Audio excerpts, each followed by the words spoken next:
Norma Jean Agring, and I have no idea why Mom and Dad named me that. Most people could just call me Norma.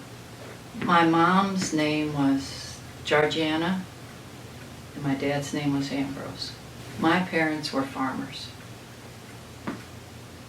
Dad inherited the farm from his dad.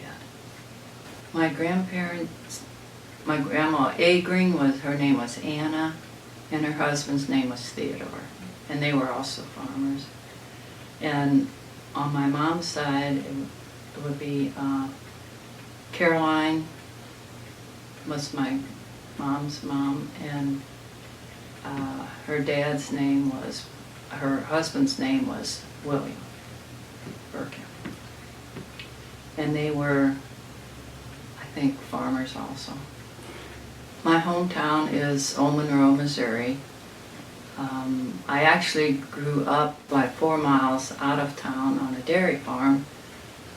But I always wished I lived in town, so I could do a lot of things the kids in town did, like go trick-or-treating and stuff like that, because we never ever got to do anything like that.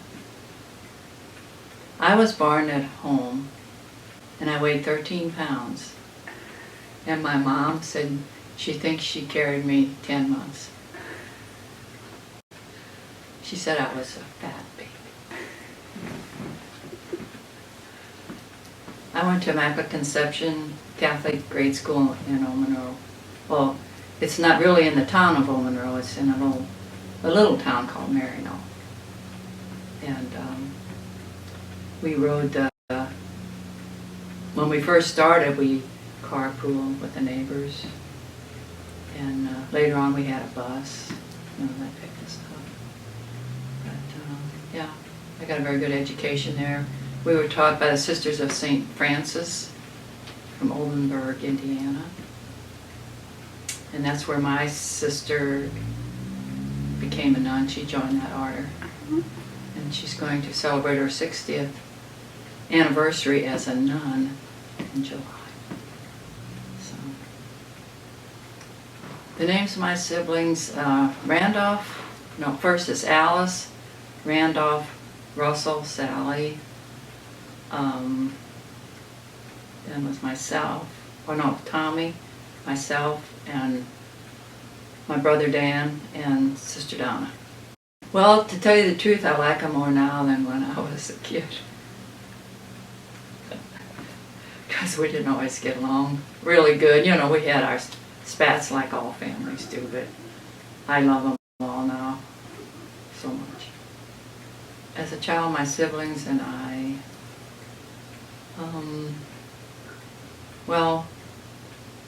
I think I told you a story about I used to bite my brother. I'd always get a hard spanking for that, and so I have to ask him sometime what he really did to me that I would bite him.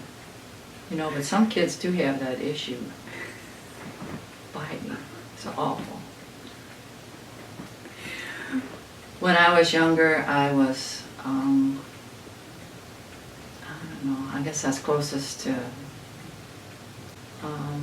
my sister Sally. And then when I got older, my sister Alice and I used to do things together, We'd go to her house and she'd come here, because they lived in Springfield, Missouri. So that would give us all a little break, and we always had fun doing that. A special memory I have about my brothers and sisters, I guess, is all going to church together on Sunday. When it was Easter, Mom would take all of us girls to St. Charles, or Dad would take us, because Mom didn't drive, to St. Charles, and she would buy us a new dress and a hat. We always had to wear a hat, and I always remember that was very special, because we didn't get to go many places, or get much new clothes, but we did that. And we used to sleigh ride together and skate, stuff like that, and those were good memories. When I was young, we played cards, and I think we had a checker game, and we played hide and go seek, and oh, I don't know. We didn't have many board games or anything like that. So it's mostly cards, and then Mom would have relatives over on Sunday, you know, and then they'd have kids, and then we'd all play together. And that was always a lot of fun. The first major news story I remember as a child was toward the end of World War II. My dad had this old radio that did not work very good, and he couldn't hear it very good, but he always wanted to listen in the evening to this newscaster. His name was Gabriel Heater. Time for Gabriel Heater and his up-to-the-minute news of the world, brought to you by Kreml Hair Tonic, Kreml. And we all had to sit down and be very, very quiet so Dad could hear his newscaster. And we always hated that time. And then I think I remember when the war ended. And right after the war ended, my dad built a new house because we needed a new house very bad, and so he couldn't build it during the war because so many different things he could not get because of the war, you know, building products and stuff. So that happened right after the war, and that was a big news in our family. So before that happened, we lived in the chicken house. I think I told you that story. They tore down the old house, and they moved into this chicken house that they had built. It was new. It had one divider in it. One part was the kitchen, and the other part was the part where we slept. And all summer we stayed in there, and it was so hot. And my mother did cooking, canning in there, and then there was a little room off to the side where they was to keep the grain, and we had a wash tub in there, and that's where we took our bath. And the cleanest one got in first.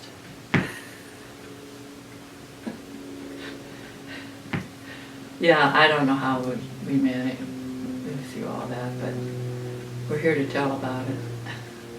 But I felt so sorry for my mom, and I look back on those days and I think, oh my gosh, she must have really been tough, you know, to do all that cooking and then can and bake and, you know, we helped as much as we could, and it was a wood stove too.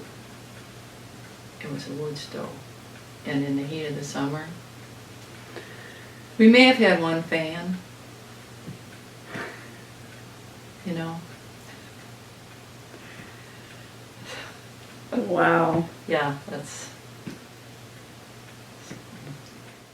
Well, when we first got the TV, we watched Howdy Doody. That was a program for kids, and then...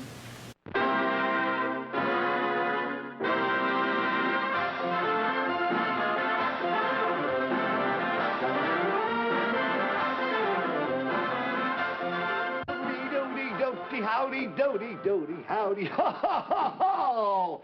Well, howdy doody, Captain, and hiya, Mr. Smith. Well, hi there, little howdy doody, and hi, Clarabelle, and look at all the boys and girls there at home. Hi, kids, and...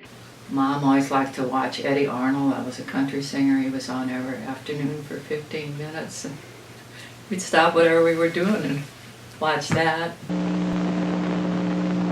Hello, my name's Eddie Arnold. Nice to be with you. In a minute, I'm going to sing some songs for you. But right now, you wait right here. And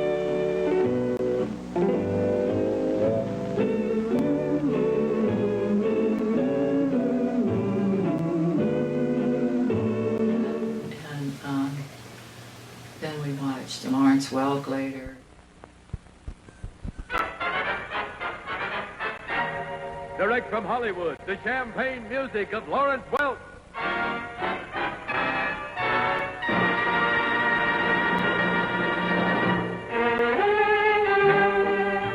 Dodge. And your Dodge dealers from coast to coast invite you to step in to the wonderful world of auto dynamics, the world of the swept-wing Dodge 1457. And here is your host, Lawrence Welch. I know. Thank you. And that other variety show, I can't think of it. Ed Sullivan, where they would have different acts come on, and we always liked that.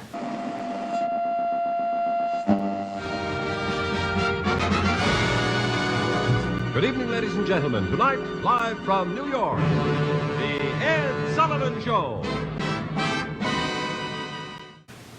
And then I remember when Elvis came out, they told us not to watch that because of his swinging of his hips and stuff. It was not, very good to watch that. And look where we've gone since then.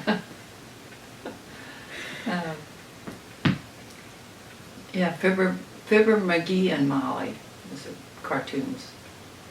We listened to that. And when we first got a TV, I think about 12 or 13. But some neighbors got one before that, and they would invite us to come over and watch it. So we thought that was really great. Yeah. When I was growing up, the girls all wore real full skirts with cans under them. You know what a can is? It's something that makes your skirt stand out. And sometimes we put 2 or 3 under them so they would stand out. And then we'd wear flat shoes, and a lot of times we wore stockings, with the seam up the back. And then we'd usually have like a white blouse with a little flower or a tie. And that's how we went to a dance and stuff like that. What did I wear to church on Sunday? The same thing I wore to a dance. The skirt and blouse, and always a hat then. I'd have something on our head. I think as a child, most of the time I was pretty well behaved after I got over the fighting issue. I think I was. Yeah. My favorite lunch to bring to school was, most of the time I think we had fried egg sandwiches or jelly bread and lots of homemade bread. And my brother Dan told me we took large sandwiches. But I talked to my sister and she said, he's nuts. I don't think. I said, well, I know some people did, but I don't think we ever took lard sandwiches. He says, yeah, Mama put the lard on the bread and sprinkled sugar on it, and it was really good. So we have to talk about that a little more, I guess, and find out whose memory is the best. As a child, we never went on vacation. We never, ever took a vacation. And, it would be a big thing if we went to a movie to see Ma and Pa Kettle or something like that.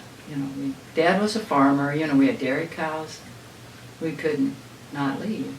And besides, I don't think he would even want to, We just had too much responsibility on the farm. As a child, I had a doll that my aunt gave me for Christmas one year. I was her godchild, and she always gave me something really nice. I had the doll, and then I had some dishes she gave me, and I still have some of those dishes today yet. And she lived in Michigan, and I think she knew that Mom and Dad didn't have a lot of money to buy us stuff, so every year at Christmas she'd send us this big box, and she'd have something in there for everybody, all 8 of us. But she always had a little something extra for me because she was my godmother. That's So I always remember that.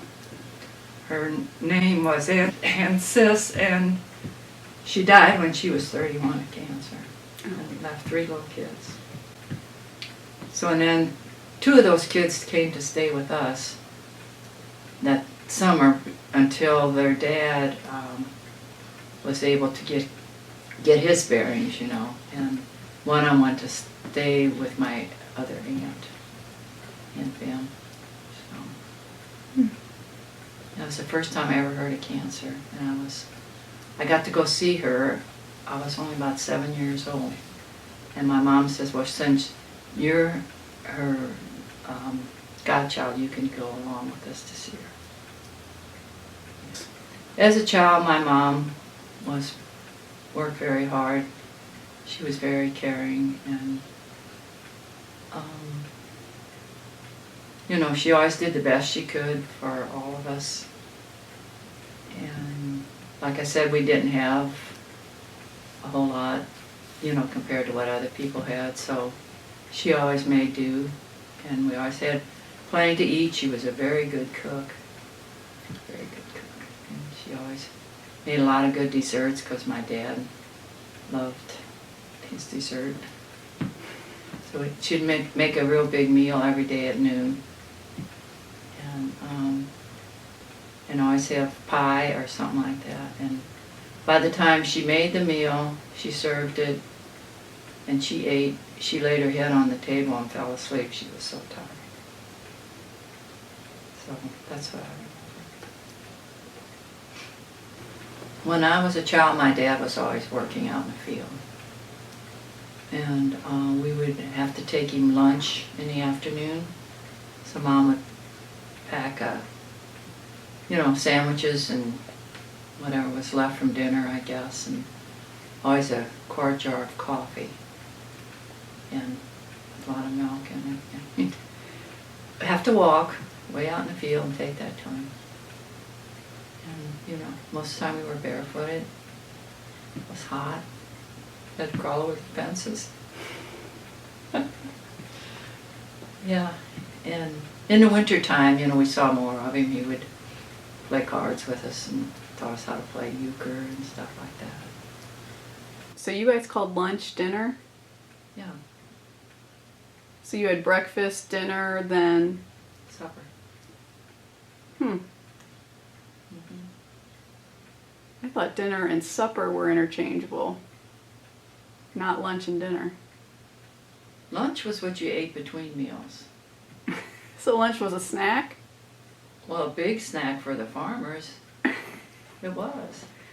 So they would have breakfast and then... And sometimes they had lunch and then dinner and then lunch and then supper. So you know how much bread baking and cooking and stuff went on.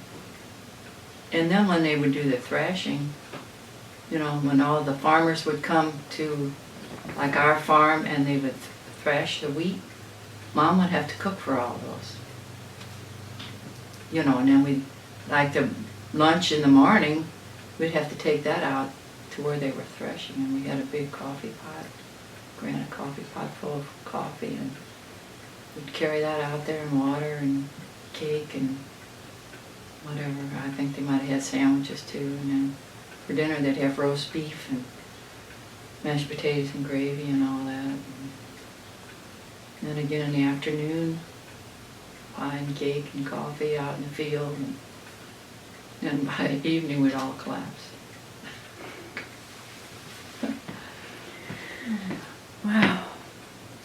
One of my favorite memories of my mother was she belonged to a bingo club, and she did not drive, so I think my dad usually took her and maybe one of the other ladies would bring her home. But I remember when she would get ready to go, she'd put on a nice dress and her makeup and everything, and she always looked so pretty. That's what I remember. She didn't get to do much, but she did that, went and played bingo, and she loved that. She got to be with all the other ladies and find out what's going on in the neighborhood. Yeah, she's a lovely woman. My dad, one of my favorite memories is when he walked me down the aisle. He was smiling from ear to ear. Yeah, I've got a good picture of that. He walked me down. Besides your parents, are there any other family members who you particularly remember in your childhood? My mom's sister, her name was Wilhelmina, and for some reason she had the nickname of Bim, B-I-M. So we always called her Aunt Bim. And she was a nice lady. We always liked her, and we went to her house, and the grown-ups would play cards, and the kids would usually fall asleep. Wasn't too exciting, but at least we got to go somewhere. I was going to say, that sounds exciting. Well, then she would always serve us a nice lunch, too. Yeah. At about what time would that be? Well, this would be lunch after you got done playing cards in the evening, probably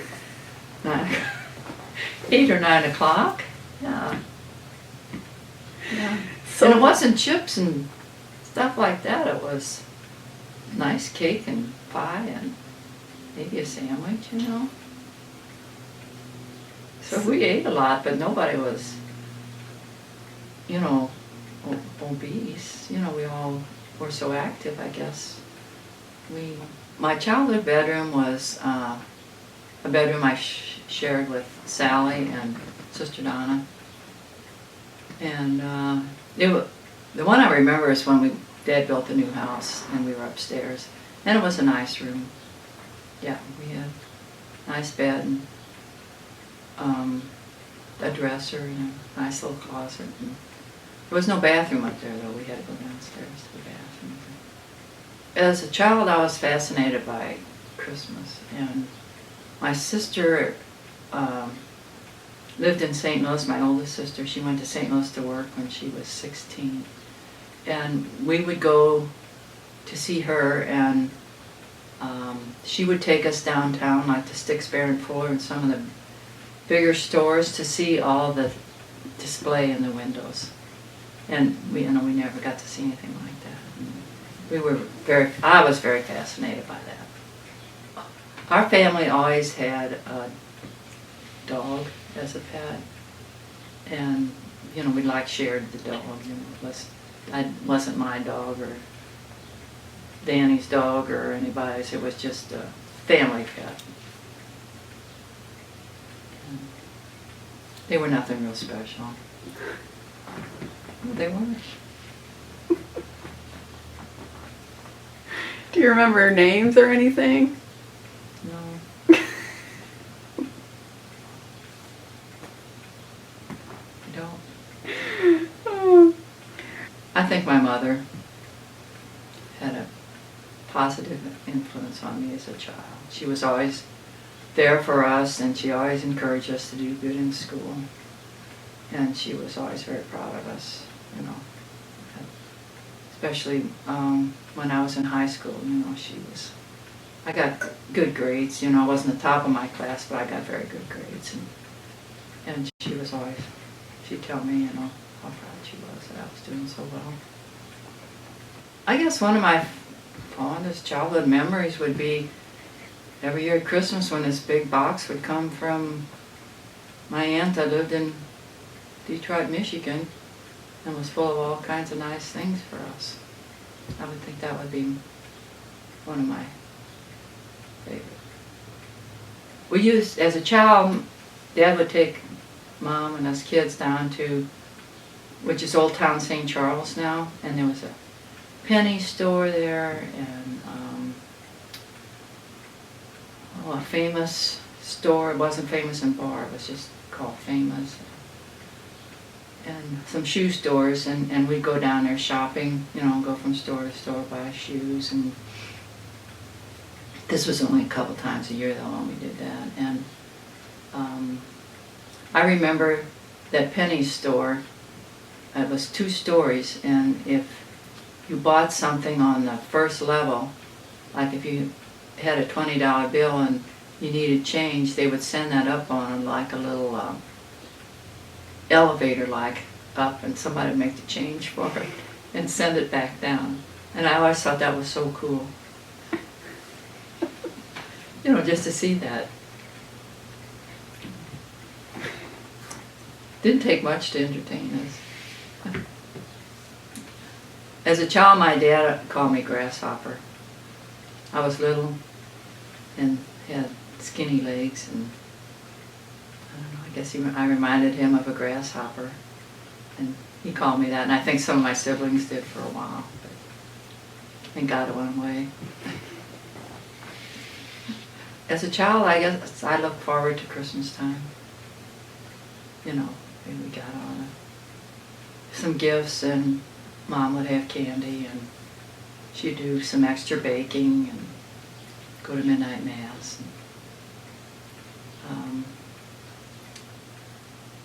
And we would just, you know, have our own Christmas dinner. We didn't know what it was to go to Grandma and Grandpa's, or, you know, they were, my Grandma Agring, she was still alive, but she lived with my aunt who had a big family, and they were very poor. And then my grandma, on Mom's side, she died when she was 31 of a cerebral hemorrhage. So we never knew her. And she had 6 kids, and Mom was the oldest, and she was 10 years old.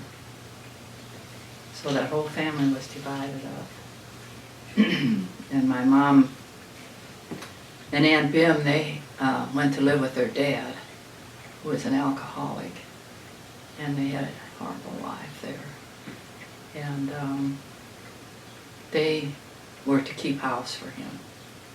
And so I guess they tried to cook, and Mom said they tried to sew, and they would try to make dresses for themselves, and they wouldn't turn out. And she said they'd sit there and cry, you know.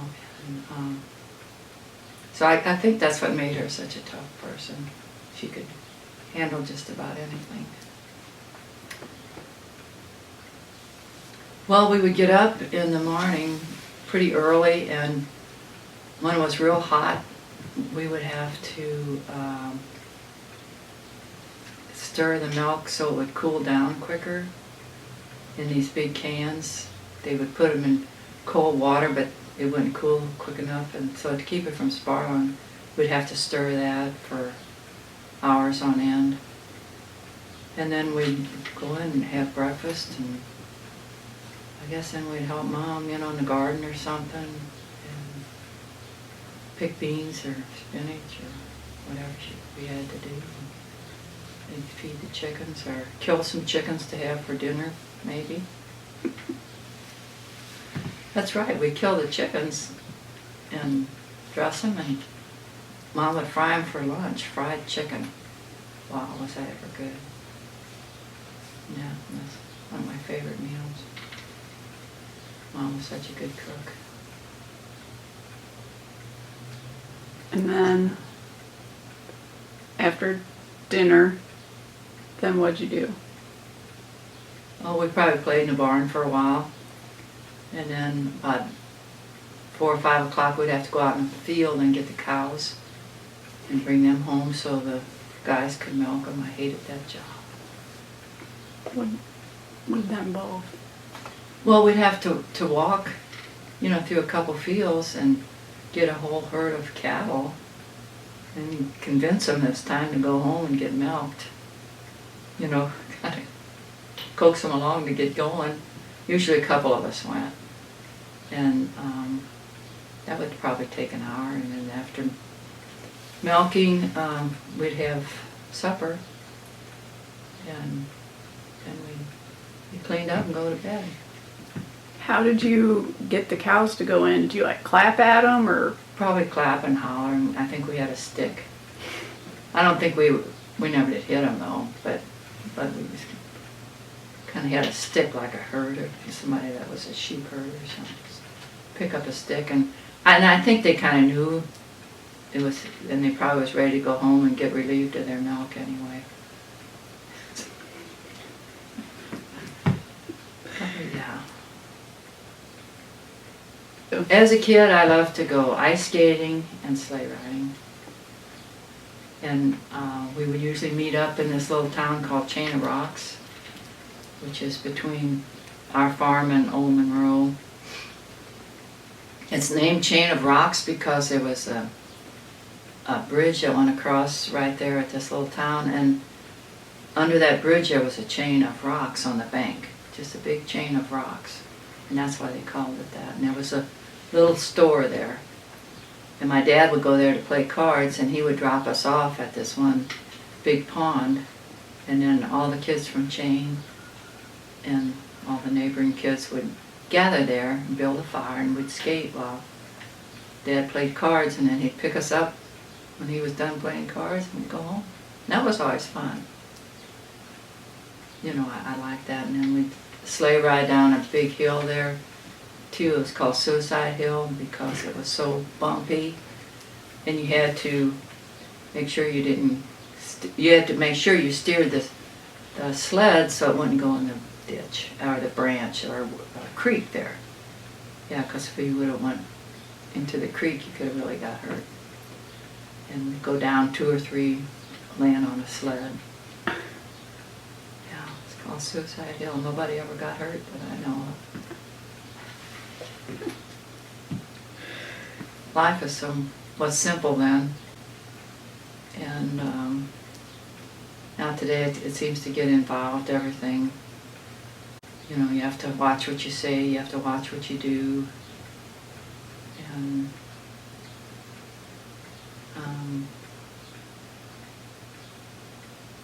I don't know, sometimes it'd be kind of neat to go back to it, I guess, but this has its advantages too, of all the nice homes and appliances and everything that supposedly makes life easier. But then there can be other worries too about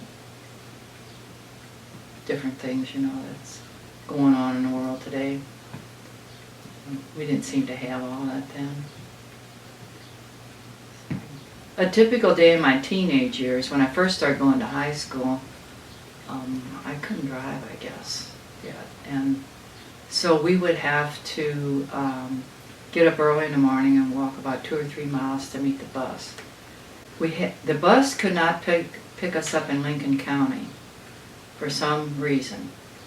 So we'd have to walk across the river, across the bridge into St. Charles County and catch the bus, and then it would take us to high school, and we rode with all the St. Paul kids, and I don't know, there was probably 8 or 10 of us, I guess, got on at the bridge there, and that, I always thought that was kind of weird.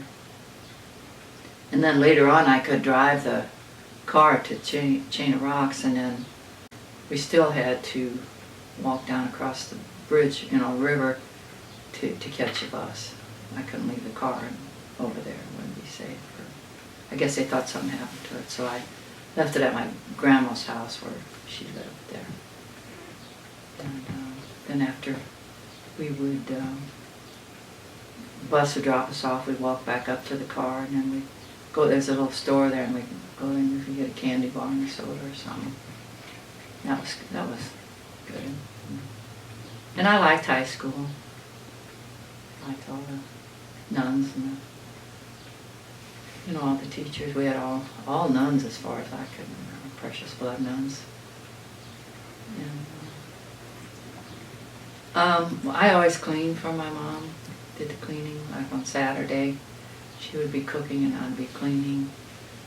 And one thing we'd have to do, but I think this is when we first moved into that new house, there was a wood stove there, and we'd have to carry in wood to fill that wood box. And that was an awful job in the winter time. The only mittens we had were some that Mom made us out of flannel. And our hands got pretty cold, you know. We'd stack that wood up in our arm like that and then carry it in the house and dump it in the wood box. That was a big chore, which I really hated. But I think my brother Dan helped me with that. But we put that off too till the last minute. We hated it so.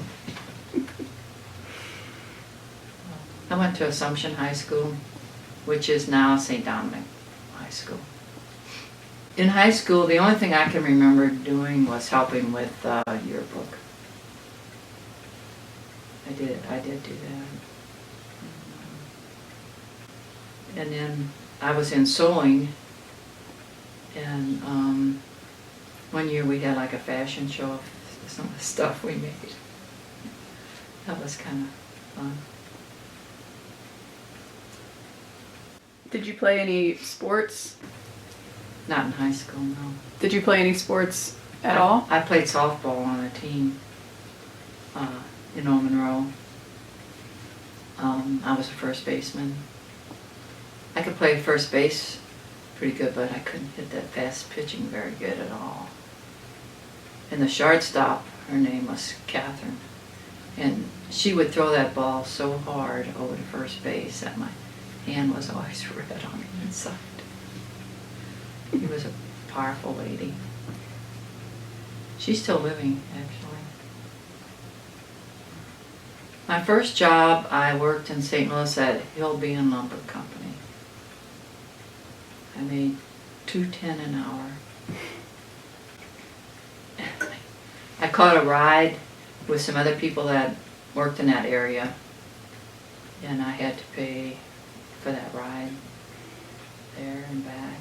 And it was okay. I didn't work there that long because I got married shortly after I got out of high school. But I did have that job. What was it? I was an assistant to a secretary. Yeah. And she said she needed help, and I think they decided to hire on someone else. So she said, even if you don't have work, look busy, doing something, she said. Keep going over. Because she didn't want that to fall back on her, you know, that they hired somebody, and maybe they didn't really need to. But she was a little short lady. She was pretty nice. The dances that I remember, you know, for the public, probably any age of, probably unmarried people, I guess. There was, in Old Monroe, there was a car dealer, and up above his car showing room, there was another floor, and it was a dance floor. And that's where there was a lot of dances there that have on it. Christmas, New Year's, I think even an Easter dance, a Halloween dance.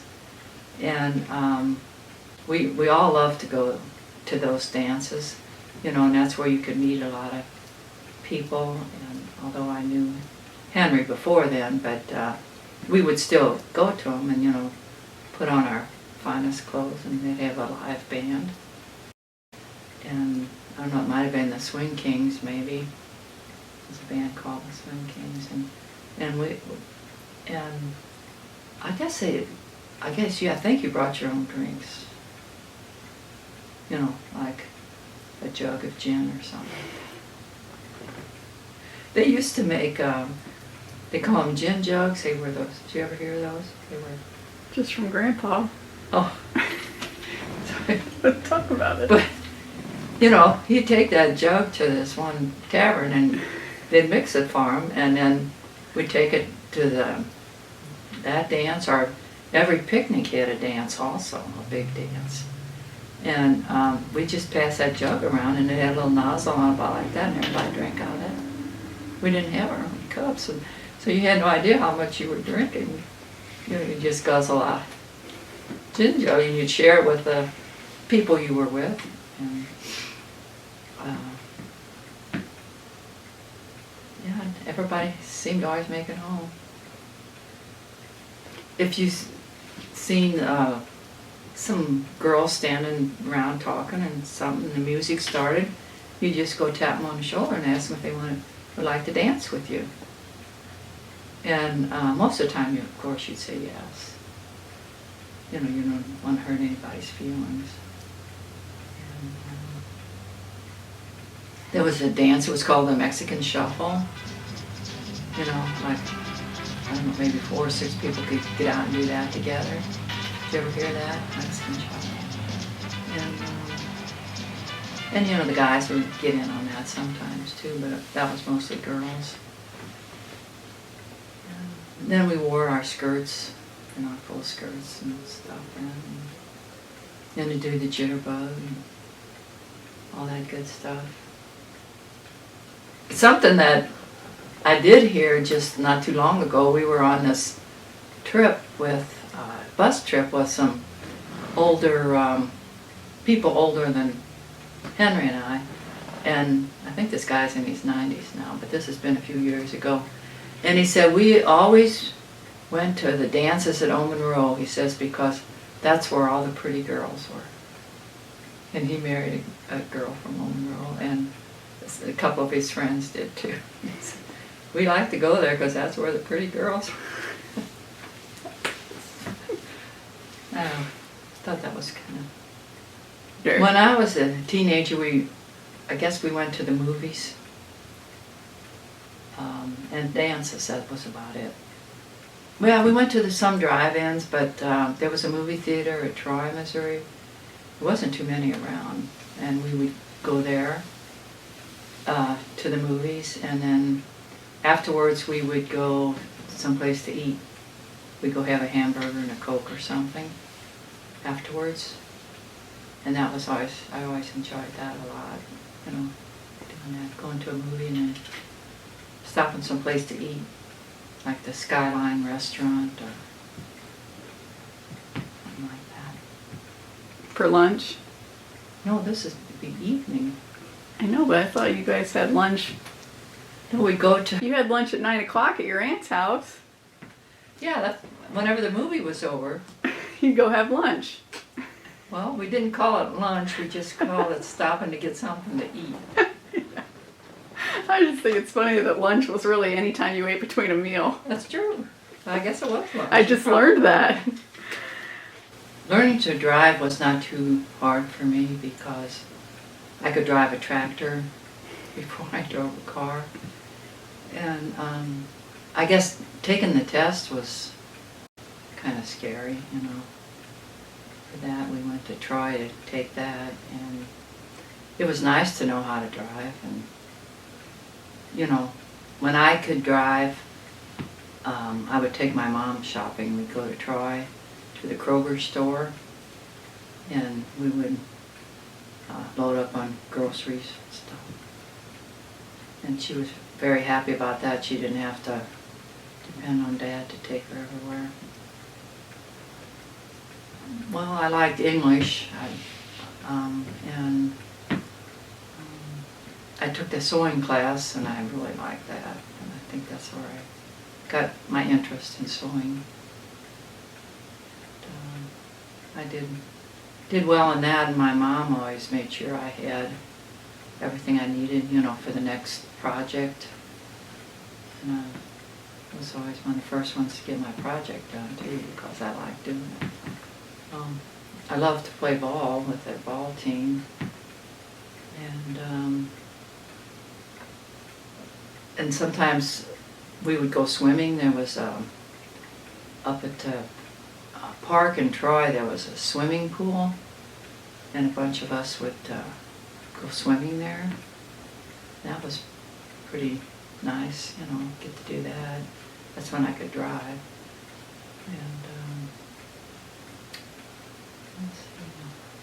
And we'd get together, you know, even as we got older, we'd get together and go on a big lake and go ice skating in the wintertime.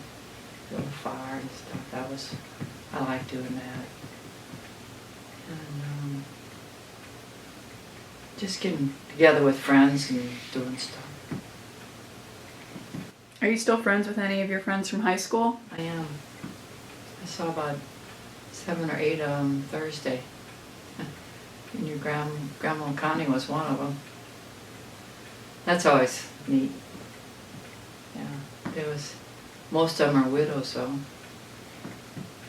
You know, more widows than people who have their mates. But they all seem to be doing good. How did you celebrate your 21st birthday? Wow. You know, I was married and had a baby for my 21st birthday. I don't think we did anything.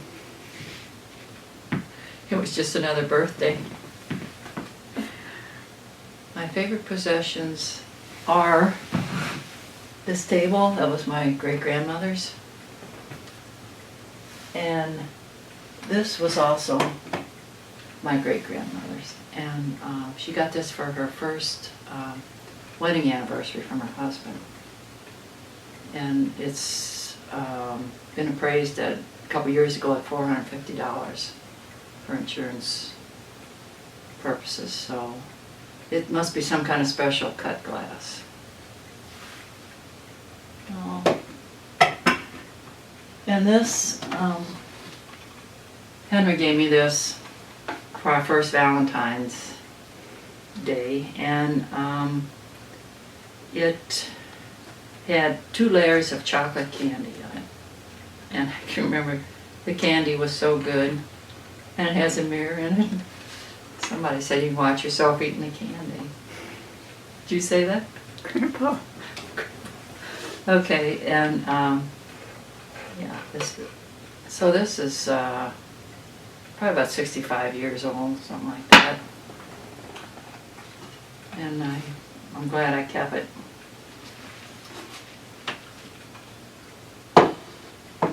And this is pretty special too.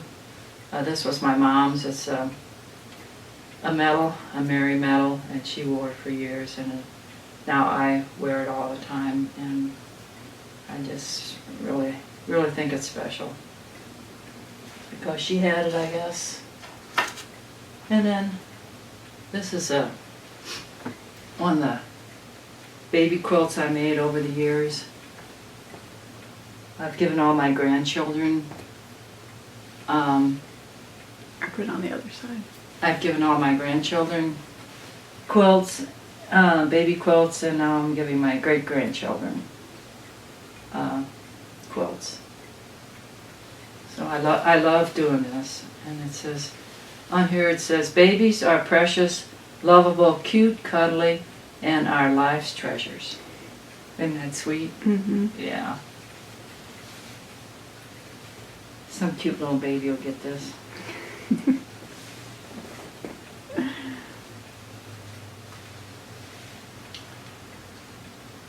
And of course my wedding rings and my engagement rings. That's also special. And the gold one I got for our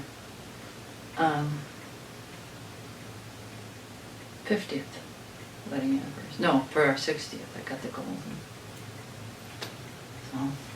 So, as an adult, I contributed to our community as we always supported the Catholic Church, which is a big part of our community.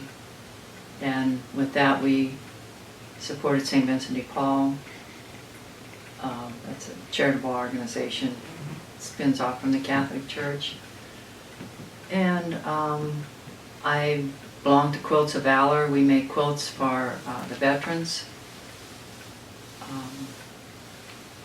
And that involves, you know, getting together with a whole bunch of women and making these hand-quilted quilts for the veterans. And I've made almost 500 quilts for sick kids in the hospital.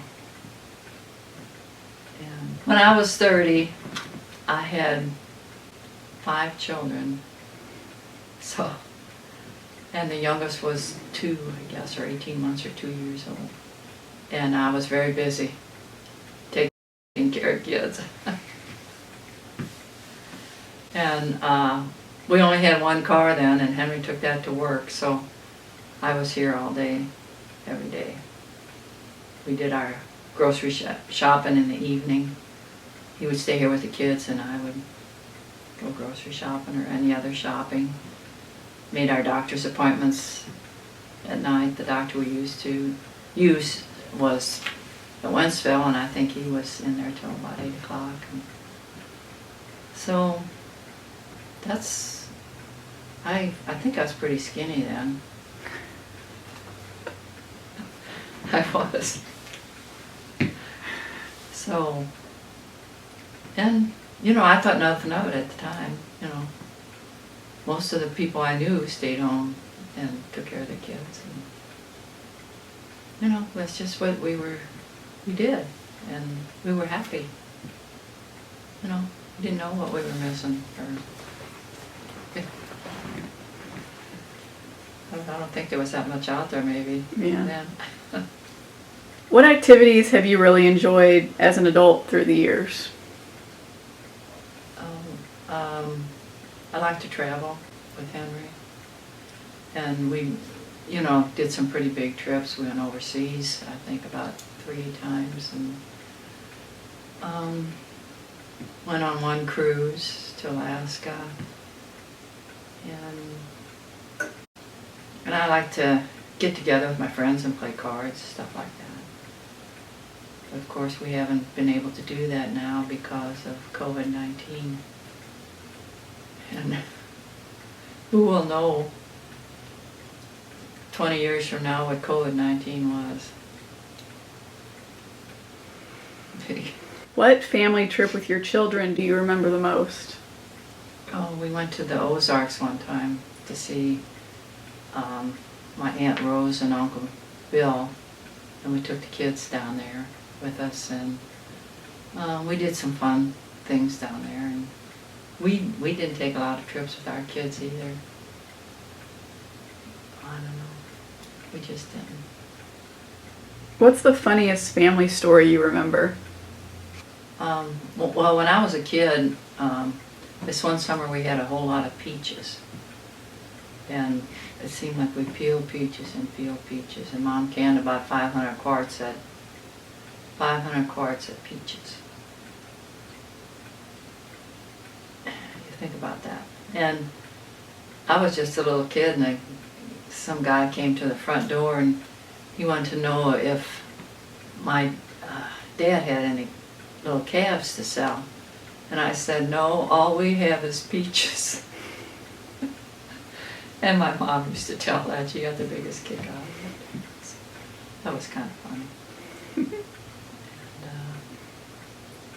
And then something funny, when Henry had his 50th party, we had a party out here in the backyard, and Mark dressed up as a Grim Reaper, and we all had a really fun time. And his brother gave him a turkey, a live little turkey, and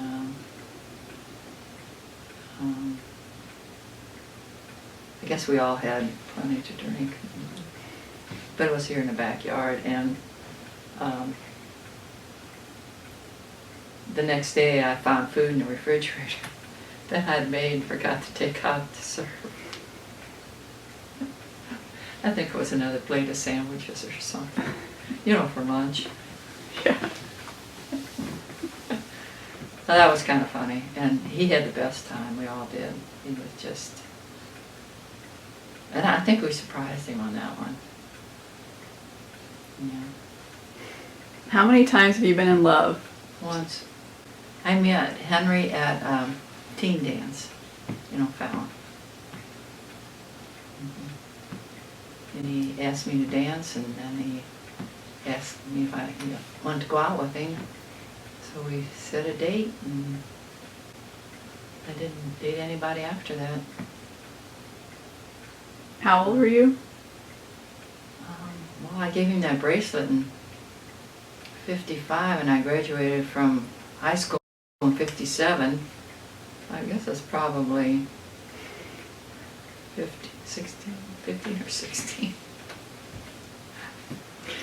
I knew I wanted to marry Henry because he was a very polite person and seemed very respectful, and he had a nice car.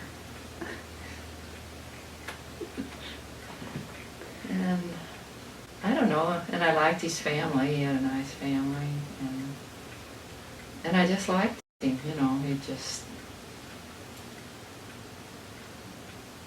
he liked me and I liked him, and we went on from there. This little chest full of candy was the first gift. Oh, we dated probably, I don't know, maybe 2 years, I think. I don't know, it kind of all runs together at the time. How did he propose to you? On bended knee. Oh, no, not really. He just said, would you like to get married? Like to marry me? And I said, yeah, I think I'd like that. How soon you want to get married? The qualities I most value in Henry is he's a good Catholic Christian person, and he's generous and honest, and I just love him for all those. My best relationship advice would be to be honest, stay true to your partner, and try to settle your differences before the sun goes down. That was advice that when we got married, that was advice that the priest gave us. Never go to bed with bad feelings, to settle everything, before you go to bed. Like you get in an argument or something, And that's, and you know what, we never did really argue a lot. I don't know. We always just kind of managed to get through everything without a big spat. My favorite song would be Neil Diamond's Coming to America. I just think that's a really, really stimulating song. I love that song. I just heard it the other day. He had a special on. And that's one of my favorite songs. What's your favorite beverage? I like wine. And some mixed drinks. What are your favorite movies? Forrest Gump, Gone with the Wind, and Sound of Music. What's one of your favorite meals? Fried chicken, mashed potatoes and gravy, cream spinach with boiled eggs, and wilted lettuce, and apple pie. That's what we had a lot growing up in the spring. Mom would fry chicken. And that was chicken that just ate corn and grass and just tasted so good. And she was such a good cook, so it made it even more special. Mm-hmm. What are some of your favorite smells? I do like the smell of babies. We used to put magic lotion on them. Do they still have that? And we'd put that on, and they would smell so good, especially the little heads. And I like the smell of roses. And I like the smell of baking bread. And I kind of like the smell of church, especially our old church. You go in there. Kind of brings back memories. Some of my favorite sounds are church bells and a running brook. Running water, outside. My favorite dessert is German chocolate cake made from scratch. And I never make it because I've tried it and it doesn't turn out as good as it should. But maybe I should try it again. Henry's sister makes it and it's really good. My favorite holiday is Christmas because I like Christmas because of, well, you get to see a lot of people around Christmas time, and I like to go to the evening mass on Christmas. I like the church part of it. And I get to see a lot of my own family members that day, all together. The whole family together is very special for Christmas. I think that's the only day out of the year everybody gets together because of the people that live away. A lot of them live in different states, so yeah, that's pretty special too. The greatest physical challenges I've had to go through is birthing 5 children. And what gave me strength to do that was when I knew it was all over with, I'd have this beautiful baby to hold and cuddle. If I could have dinner with anyone, I would like to have dinner with Mom. What have been some of your life's greatest surprises?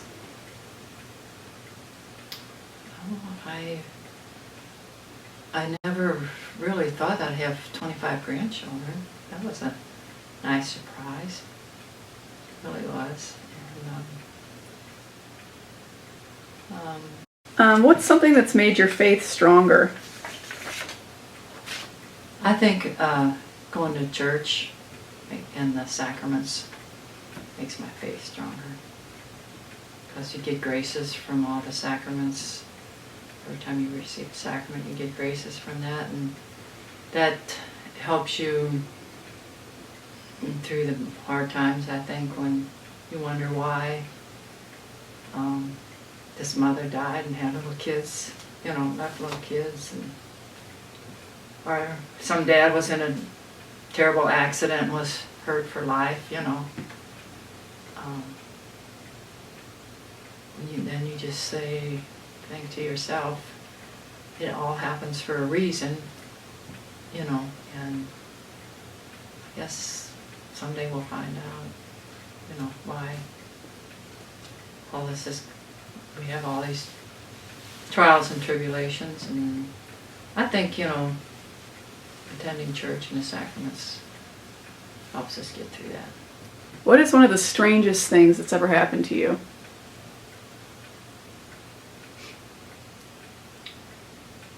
Well, one of the, I guess you'd call it a strange thing. We lived in the state of Washington when we were first married, and I was pregnant and I needed to come home to have the baby here. So I remember getting on this plane. It wasn't a jet or anything then, it was a propeller plane. Getting on that plane and flying all by myself with this huge suitcase back to St. Louis. Well, when we got close to St. Louis, or that area, there was a bad tornado. And we had to land in Chicago. And here I was, I'd never ever traveled by plane or been in all these people before. And that place was packed. And the only place to sit was like a lounge chair in the bathroom. Everything was full, and I was like 8 months pregnant. And I had this huge suitcase, big old green thing. I had to take that with me wherever I went. And I was there for hours because they had to de-ice all the planes and before they could fly us to St. Louis. And that was pretty traumatic and strange for me, And I finally trusted this one lady. I said, I have to get something to eat. Will you watch my suitcase? And so I think I got a bowl of oatmeal or something. It's like in the morning. And And my poor mom and dad, they didn't know what was going on, you know. And finally I managed to get a hold of them and kind of give them an idea what time my flight was going to be in St. Louis. But they were so glad to see me that they forgot all about their, you know, their not knowing and everything. And I was so glad to see them. Yeah, I guess my special talent is sewing and doing embroidering, handwork, and quilting. And this quilt, for instance, would be something I'm proud of. Plus some other quilts and baby quilts that I've made. And you know, when my legs were better, I used to grow a lot of flowers, and I was always really proud of them. I love to work outside, you know, in the evening. We had some beautiful flowers. What's one of the stupidest things you've ever done?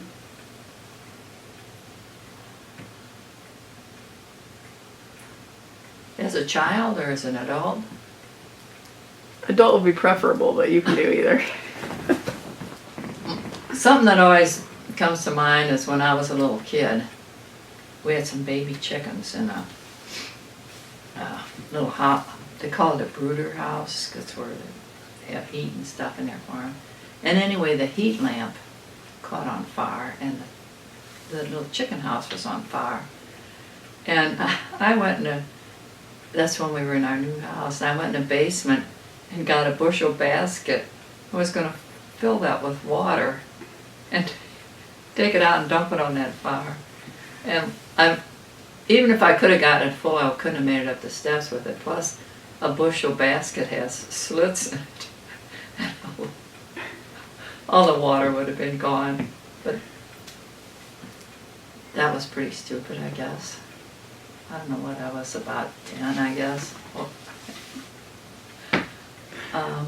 When I was older, I don't know. Oh, I know something. And I thought about this before, but I forgot it.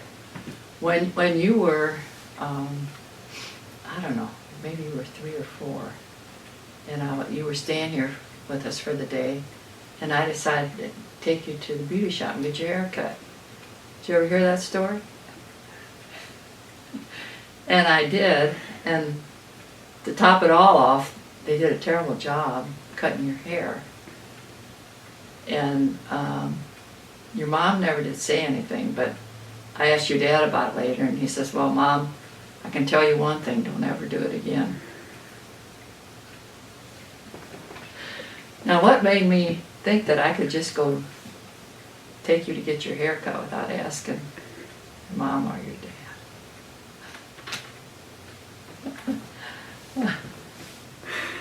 Oh, that's funny.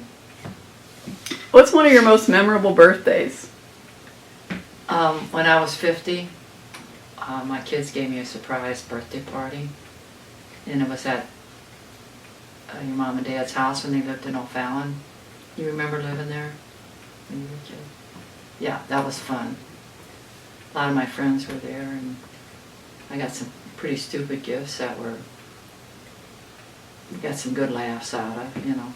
And yeah, that was my most fun birthday party. The simple pleasures of life that I enjoy is,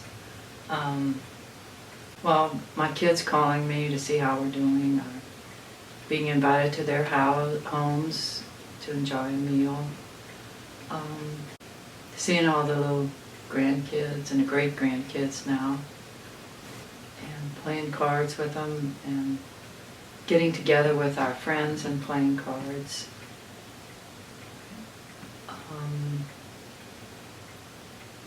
I think that's really some nice things to do, pleasures. Tell me about one of the best days you can remember, or even if there's a couple that really stand out as like great days in your life. Well, when we celebrated our 50th anniversary, that was a great day, and we had such a nice party, and so many people came, and I thought that was just a wonderful time, and I enjoyed it very much. What inventions had the biggest impact on your day-to-day life? On my day-to-day life, I can remember getting a washer and a dryer, and that made such a difference in my life. I did not have to take all the clothes out and hang it on a line to dry and bring it back in and do the wash machine where you put it through the wringer in a couple rinses of water. I think I was telling Jenny about that. That's up at Tammy's. You know, that took so long, and so up and down the steps, and, you know, have 6 dozen diapers at one time. Yeah, cloth diapers. Yeah, and hang them all on the line and then get them in and fold them all and put them away. We never wanted for anything to do. We were never bored. I don't know when that word was invented. I'm bored.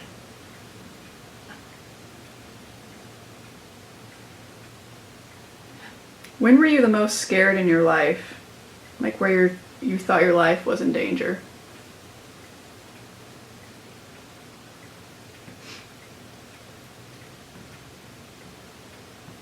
I don't know, what one time I was here by myself and I was eating some almonds, and I had an almond in my mouth and trying to put on a sweater at the same time, and I don't know if that somehow that caused that to kind of get caught in my throat, and I couldn't hardly get my breath, and I went outside and was sitting on that little porch out there, and I thought, you know, maybe if I just go out there and sit real quiet, maybe it would go down or something. And here, 2 girls came walking by, and they each had a big dog. And I just waved at them, like, I think I went like this, and they came up there, and I said, I could still talk and everything, and I said, I think I got something in my throat, and I have a hard time getting my breath. And they said, you want us to call 911? And I said, no, just stay here with me for a little bit. I think I'm going to be all right, but I'd like for you to stay here. And they did, and they just finally, you know, I think it went on down. And I said, I think I'm going to be all right. And they said, well, we can stay here for a little longer or call the ambulance. And I said, no, I think I'll be all right. And so they walked on down the road, and sure enough, I felt better. And Henry came home later, and I was telling him about it, and we were sitting in that other room back there, and then the doorbell rang, and it was after dark, and here were these 2 girls, same 2 girls with these dogs, wanting to know if I was all right. And you know, we'd never seen him before, and I'd never seen him since. And I just think it's one of those angel things, you know, where, you know, you hear these stories where these things come about. And so, and I believe it, you know, because I was really glad to see them, and they were the nicest girls. They were just so nice. They were probably 16 and 17, something like that. What's the hardest thing you've had to get through in your life? The hardest thing that I've had to get through in my life, and I'm probably going to cry, but was Cheryl's sickness and death. You know, my mom and dad, they were old, and, you know, you kind of look for that, but just, you know, we loved her so much, and she's such a good person. Yeah, I think that's the hardest thing.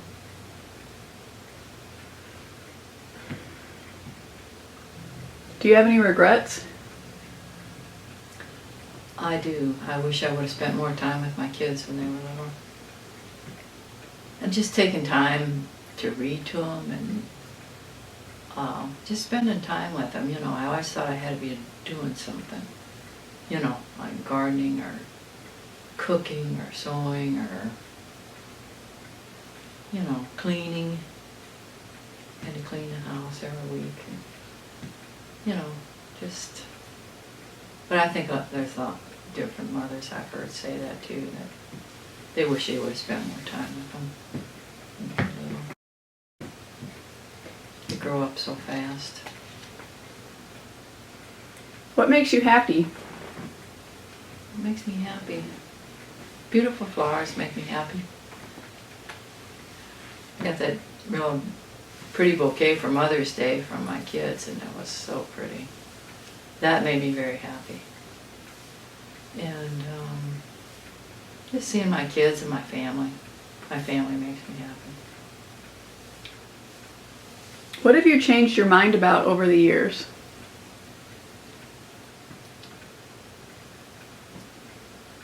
I guess over the years I've changed my mind and realized that I wasn't always right, you know, about a lot of things. And, you know, things happen in families, you know, that you think, you know, I don't know, you know it's not the right thing to do, but I guess you just kind of accept it rather than cause a big stink about it. You know, like people living together. And What gives you peace of mind? peace of mind. To me, peace of mind is knowing that my family is all safe. I pray for them every night when I go to bed, and hopefully I have peace of mind. I'm sure they're all safe. What advice would you give your 20-year-old self? What would I advise for my 20-year-old self was maybe to wait a couple years before you get married. Because I got married when I was 20. So maybe wait a couple years. Why? I don't know. I mean, you could celebrate your 21st birthday. Well, he was still in the service, so we had to pack up our stuff and drive all the way to the state of Washington. We got in a terrible sandstorm in New Mexico. We took the scenic routes, Highway 66, as far as we could, which we would never do that again. You know, we were just young, just newly married, and, you know, that sounded like fun. You know, and we got in that horrible sandstorm. And we finally got to Albuquerque, New Mexico, and we got into a hotel, or not a hotel, it was a, what do you call those little, motel. And it's one of those you didn't know if you want to go in or not, but we went in because we just had to get out of that blowing sand. You know, it was just driving us nuts. The next morning we got up, it was all over with, thank God. But our car was full of sand. It had sifted into the car. It pitted the front of the car so bad, and the headlights and stuff, that Henry had a hard time seeing. We had to get that all taken care of. You know, that's... You know, it probably would have been easier if we would have waited till after he was out of the Army, but you know how it is. You love somebody, you want to be with them. So we just have to get married. When it comes to raising children, my best advice is not to give them everything they want, to be firm. If you tell them no, you mean no.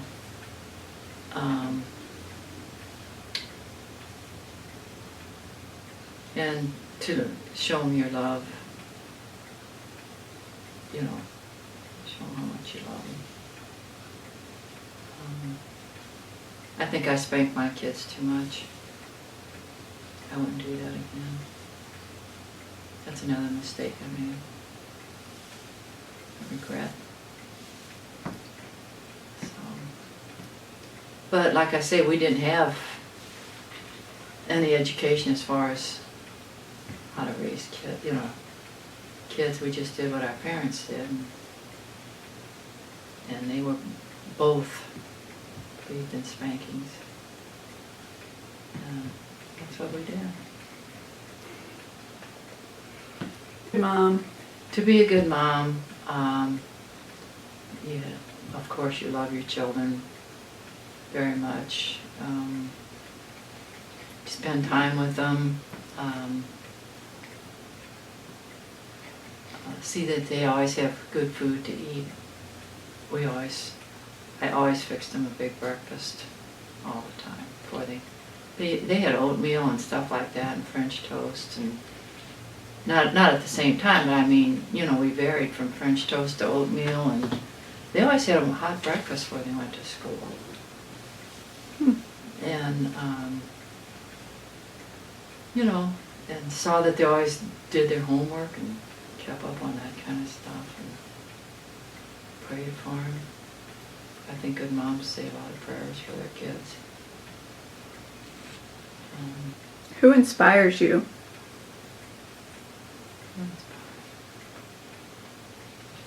I guess my daughters do. Inspire me to get out and exercise. I can't hardly walk.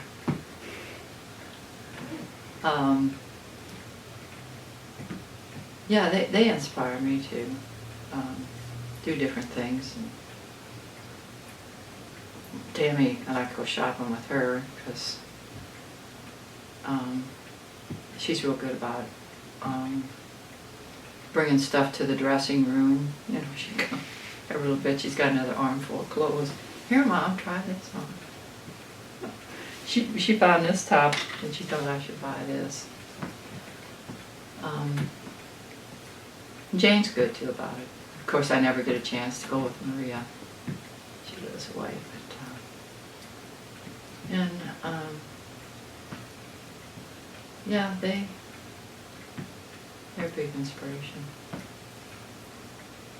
What things are you proudest of in your life?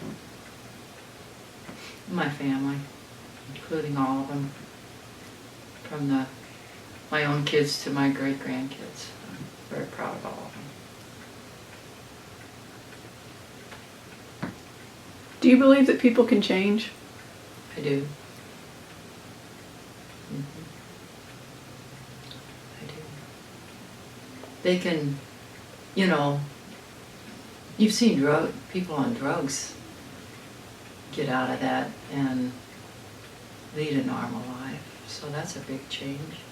Alcoholics, that's a big change.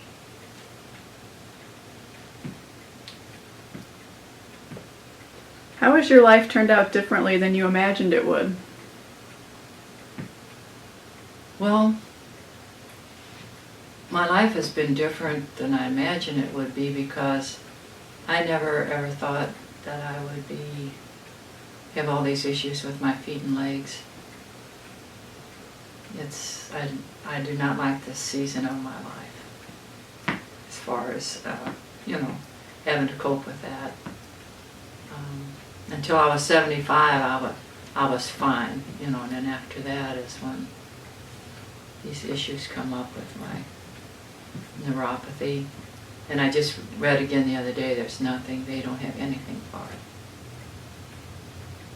So, but I am going to see about getting some shoes for neuropathy, and hopefully that'll maybe help me walk better. Yeah, I thought I would, I pictured myself just, you know, going until, you know, being able to walk and do whatever I wanted to, travel, and maybe till I was 90, I don't know, but it's not going to happen. What's your favorite word? Thank you. My favorite word is thank you, because it's just such a nice thing to say when people do things for you or help you. Even like now with I walk slower, you know, and I want to cross over to get into Kohl's or something. People will stop, you know, and I'll just wave at them, you know, like, thank you. And, or even if I return something to the store and if you don't have your receipt, you know, they have to go look up stuff, and I always tell them, thank you so much for doing that for me. And it just means a lot, and I think if more people did that, maybe we'd all get along a little better.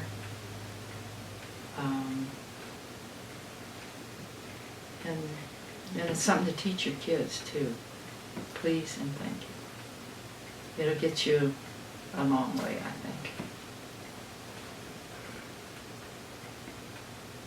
What are you most thankful for?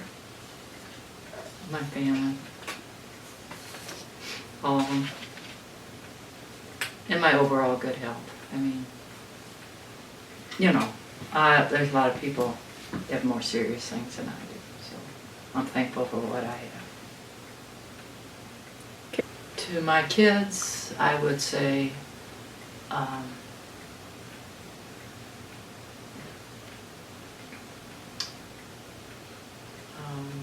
to always keep God in your life. First is God, and then it's family, and then it's country. So God is first, and always be thankful. Always be thankful for everything God has given you. And always be kind. To my grandchildren, you know that Grandpa and I love you very much, and